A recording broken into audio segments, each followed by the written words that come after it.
আমার বড় কি একটু বল না। আপনি তো বাবা হতে চলেছেন। বাচ্চার বয়স কত দিনের? এই 3.5 মাসের কাছাকাছি। তোর পেটে 3 মাসের বাচ্চা মানে এটা কোনোভাবেই সম্ভব না। তাহলে আপনি আপনার স্ত্রীকে জিজ্ঞেস করেন। আমাকে বিয়ে হয়েছে 1 মাস হয়েছে, আপনার পেটে 3 মাসের বাচ্চা করতে গেলো। বাসায় চলো। তার মানে আপনি আমার লাগে প্রতারণা করছেন। আপনি আরেক জায়গায় কাম করে সেই পাপের বোঝা আমার ঘরে চাপাই দিচ্ছেন। বলছি বাসায় চলো, আমি তোমাকে সব খুলে বলবো। না আমি বাসায় যাবো না। আগে আপনি কলে বাচ্চার বাপ কেটা কোন? এত বড় বাড়ির মায়ের লাগে তোর বিয়া? তোর তো এটা রাজকপাল। তুই কি ভাবছো যে এই বাড়ির মালিকের মাইয়ের আমি বিয়ে করবো? আমার বাড়ির যে কাজের মাইয়াটা আছে না, আমার কি যে সুন্দর। রে কামের মায়ের বিয়ে করতে আমার লইছিস?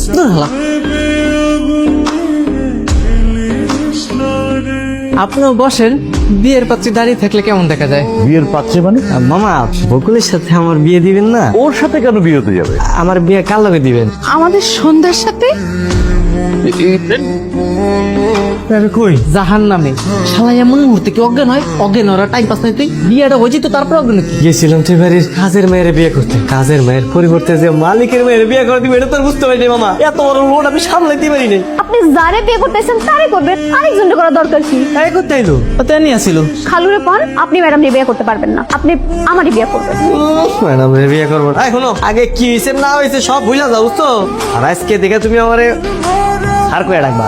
তুই ওর কথা বাদ দি, তাড়াতাড়ি বিয়ের ব্যবস্থা করতে হবো। কখন তাকে মত বুঝাতে ঠিক নাই। আপনি না একটা বেইমান, আপনি আমার মনটা ভাঙ্গা দিচ্ছেন। দেখবেন আপনার কোনোদিনও শান্তি হবে না। আপনি এভাবে কাঁপছেন কেন? আমি এত সুন্দর একটা বউ পাবো আমি না জীবনে কল্পনা করিনি, মানে ভাবিও নাই। আচ্ছা, আপনি আমার ব্যাপারে সবকিছু জেনে শুনে তারপর বিয়েতে রাজি হয়েছেন তো? হ্যাঁ আমি সব জানি তো, মামা আমারে সব কইছে। এমন একটা পোলারে বিয়ে করলেন যে কিনা আমার প্রেমের প্রস্তাব দিছিল, আমার লাগে বিয়ে করতে চাইছিল। বকুল, তোকে আমি না করেছি না এইসব টপিক নিয়ে কথা বলতে বলতে তো চাই না ম্যাডাম, কিন্তু যেই পোলার লগে আপনার বাড়ির কামের মেয়ের বিয়ে হওয়ার কথা ছিল সেই পোলার লগে আপনি বিয়ে করে নিলেন। আমার হাজবেন্ড আগে কি করেছে না করেছে সেটা তো আমার দেখার বিষয় না, এখন আমার হাজবেন্ড কি করছে বা কি করবে সেটা আমার দেখার বিষয়। আপনি তো একটা প্রতারক। বকুল, তোকে আমি যেতে বলছি না? আমার মাকে ঘুম পাইছে, আমি একটা কাজ করি, ওই যে সোফার মধ্যে যে ঘুমাই থাকি। হ্যাঁ সোফায় ঘুমাতে যাবেন মানে? আমি আপনার ওয়াইফ, আপনি আমার হাজবেন্ড, আমাকে একা এখানে রেখে আপনি সোফায় ঘুমাবেন কেন? না ম্যাডাম আসলে হয়েছে কি, আমি আবার রাতে লুঙ্গি পরে ঘুমাই তো।